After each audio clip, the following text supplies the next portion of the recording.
Before we get into this week's episode, I want to make a plug for Art Market Minute.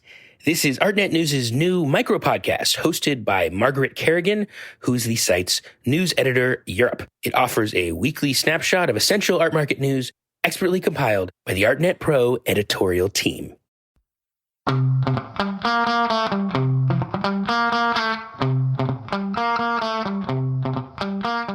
Do you know anything about the artist at all? Just what I was reading on my phone while we were standing in line. Hi, I'm Andrew Goldstein, and this is The Art Angle, a podcast from Artnet News where the art world meets the real world, bringing each week's biggest story down to earth.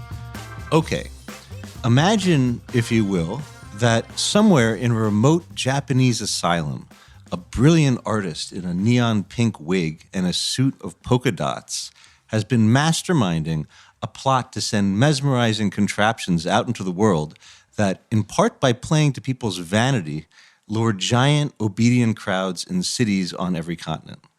Now imagine that this artist has also constructed an intricate network of intermediaries who then sell polka-dotted objects to these mesmerized people, sending millions of dollars back to the artist from around the globe. The artist's ultimate plot? No less than total domination of the art world. This may sound like the plot from a campy old Batman episode, but is actually a more or less literal description of the sensational career of the 90-year-old artist Yayoi Kusama, one of the most famous artists in the world, whose Infinity Room installations draw round-the-block lines wherever they appear, and whose artworks have sold for as much as $8 million at auction. Right now, as a matter of fact, a new show of her work at the David Zwirner Gallery in New York's Chelsea Art District has proven her popularity yet again, attracting mobs of fans willing to wait 90-minute lines for the chance to stand inside one of Kusama's Infinity Rooms for one glorious minute and hopefully snap a selfie or two in the process. But while the artist's outside fame and colorful public persona can sometimes abstract her into something like a cartoon character, her actual life is far more complicated, more interesting, and much darker.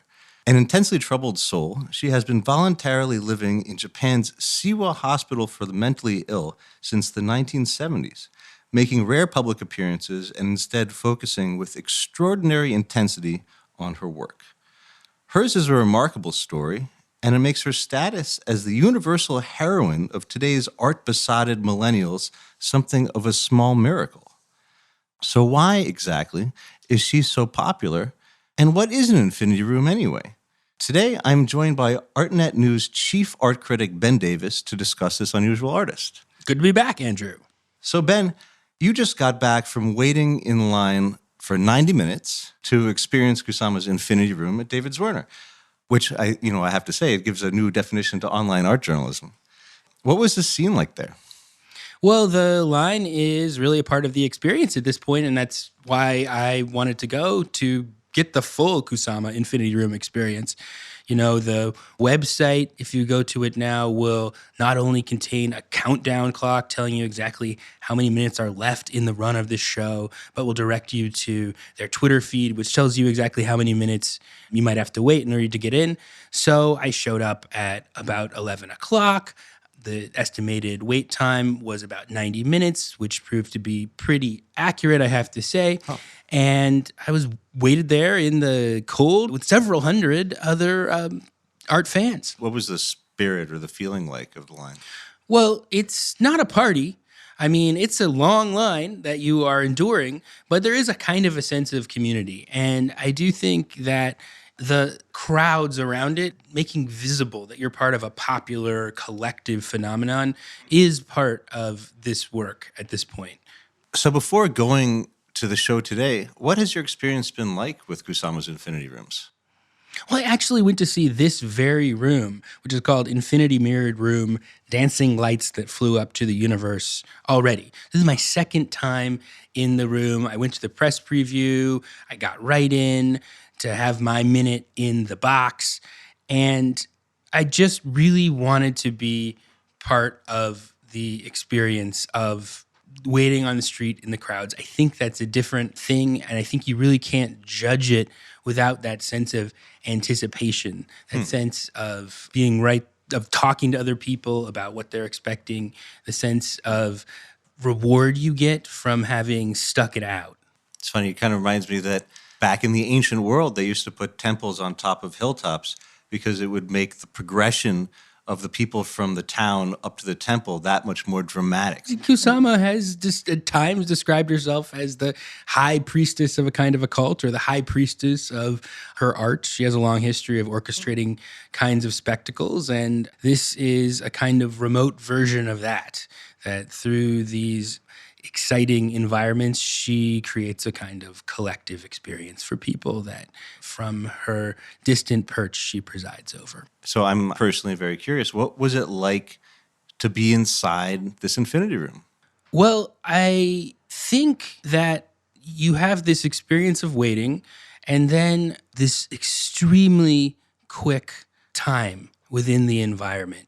So they're allowing people in 4 at a time and for exactly 1 minute. And even when I got to the front of the line, the attendants there at the gallery were sort of addressing the audience and saying, "You chose to do this to yourself. Don't blame us. You waited in the line. We're going in 4 at a time because we want the most number of people to experience it." And I wanted our listeners to get the experience of the duration of it. So I actually recorded myself inside the installation. So let's take a listen to that now. And they are letting me into the box. Here we go. They're shutting the door behind me. And now I'm in total darkness. There are lights around me that are flickering softly, sort of at knee level, now at eye level. And now we've got a sort of totally illuminated room. It's smaller than you think. It's about the size of a large office. There are mirrors on all the walls, and these sort of soft, icy white lights kind of now they've turned red from white. So you're in a kind of a field of red stars, and now it's dark again. So I'm completely back into darkness. I feel like the cycle is starting over again. I can just see in the darkness my reflection in the center of the room, mirrored away from me infinitely and surrounded in a sort of halo of light. Now we're back to full, cool white light, and the door has opened again just as it turns to red. And that is the end of my Kusama Infinity Room experience.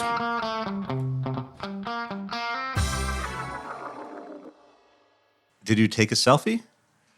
I did manage to take a selfie of myself. I wouldn't have waited that long without getting the goods. And did you post it on Instagram?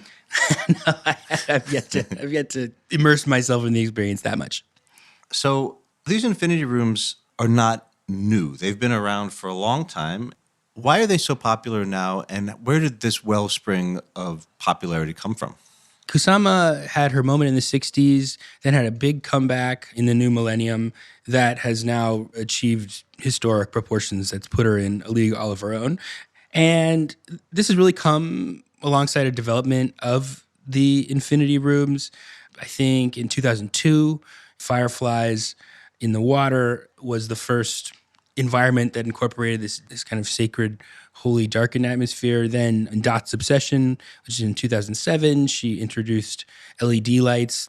Again, all moving towards this sacred, ethereal quality that you get inside of them.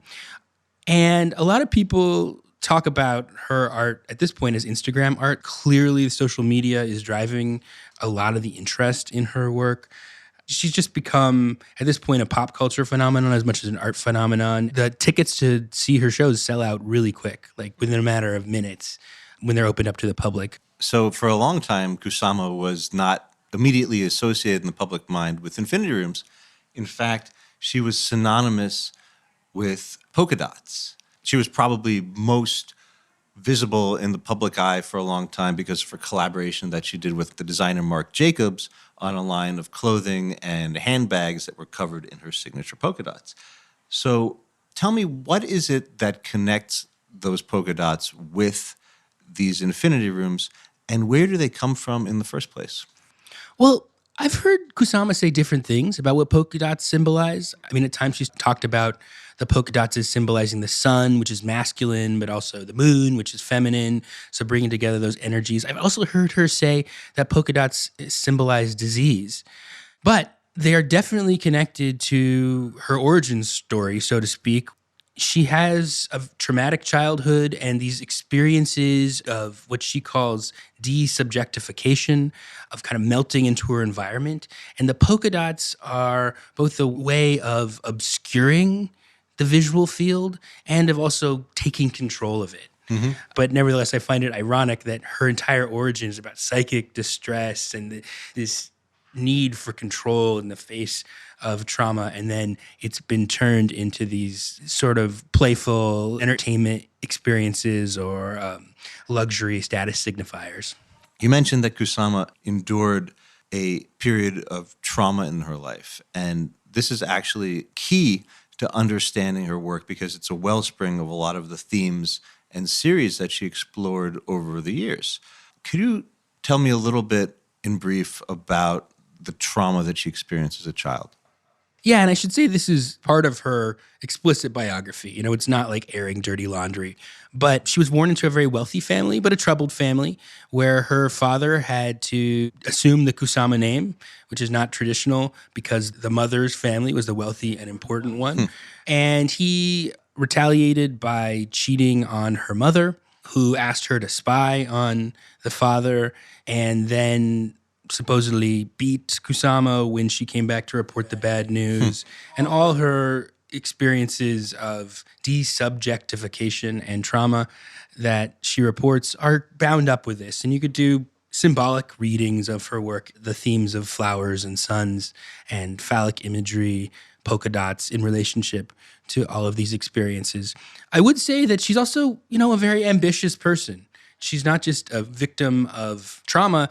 She's somebody who really deliberately chose to create herself. Her story is that her mother wanted her to assume a traditional identity of a Japanese young woman at that time period, and she decided to claim the artist's identity, and that meant inventing herself, moving to New York, a society that was foreign to her, and it was not an easy time to do that. So she's not just somebody who is a passive, suffering person. She's someone who's full of ambition and has a story of really fighting hard to realize herself and taking the symbols that come out of her experience of trying to cope with these experiences of displacement and making art about them that demands to be seen and that she demands is seen. When you talk about her self-determination and her creation of her own persona, it's interesting that there's this idea of people going to Kusama Infinity Rooms and taking a selfie and this being some kind of millennial craze. But it was actually pioneered, in a sense, by the artist herself, who for years has had herself photographed in her bright wig and her polka dot outfits in front of her work. Oh, yeah. As a way of a kind of asserting her own connection to the work, her creation of the work, and her identification with this art that she was making.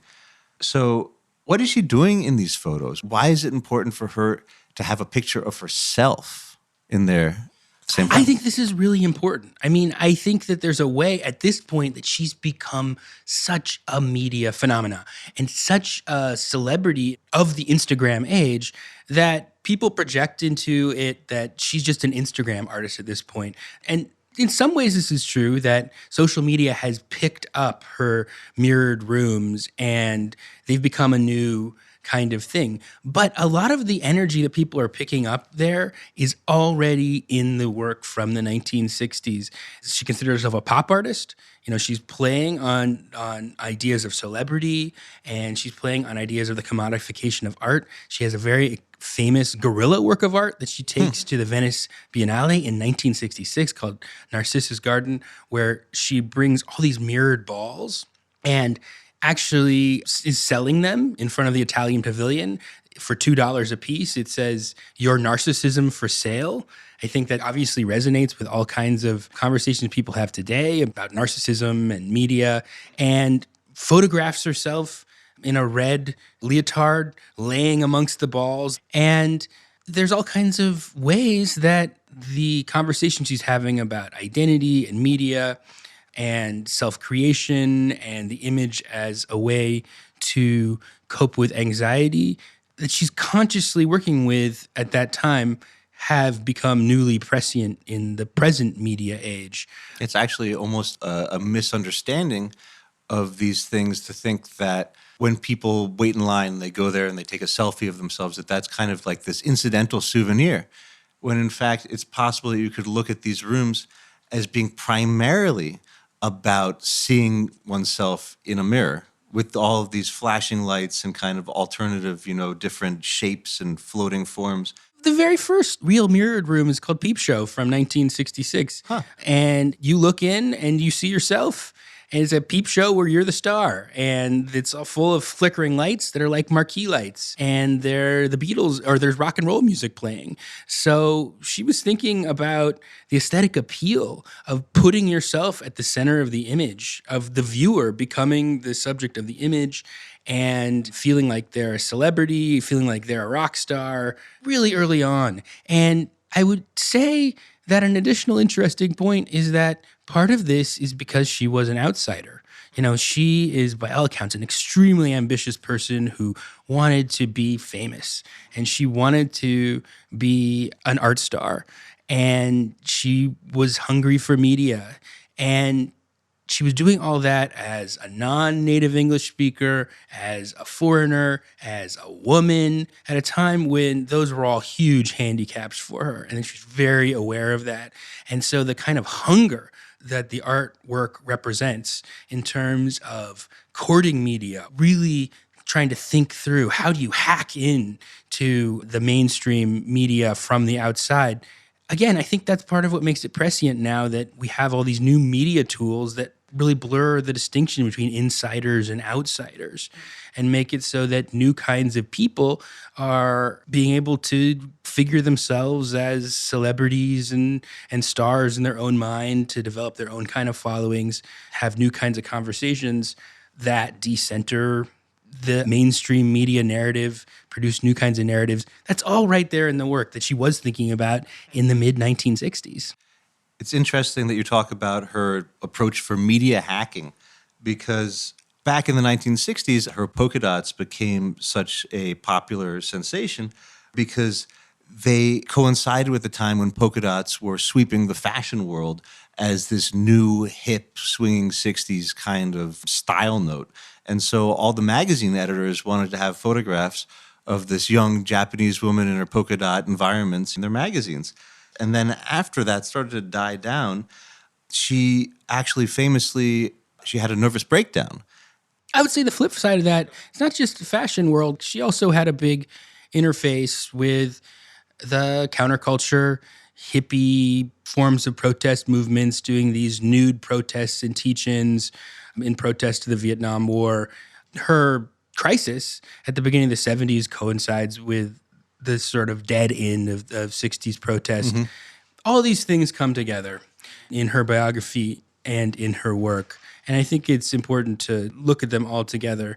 The personal, the political, the media, the fashion world. These are all forces that are flowing through her work. And part of what makes her, again, interesting and newly relevant in the last decade or so is a lot of those same forces are coming together again, mixing up in new kinds of ways. I mean, another force that she's very cognizant of is the art market, because it's not as if Kusama is this disinterested genius toiling in seclusion, separate from the real world.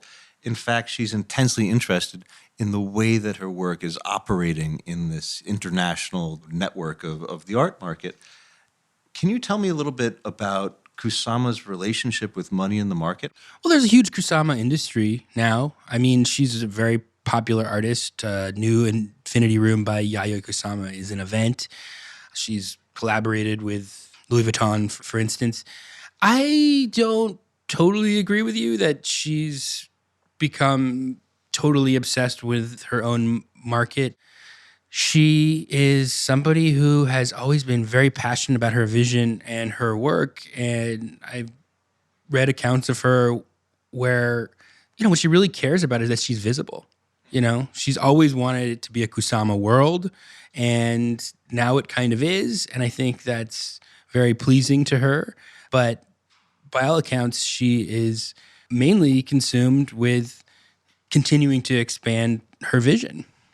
Will she be remembered as an important artist 50 years from now? Yeah, absolutely. For a long time, she was somebody who had a lower profile in art history. Now, I think as the media environment changes, as people discover new kinds of precedents, as the histories that were previously suppressed or overlooked get reconsidered, she's becoming a huge inspiration and a draw for people. I don't think that's going away.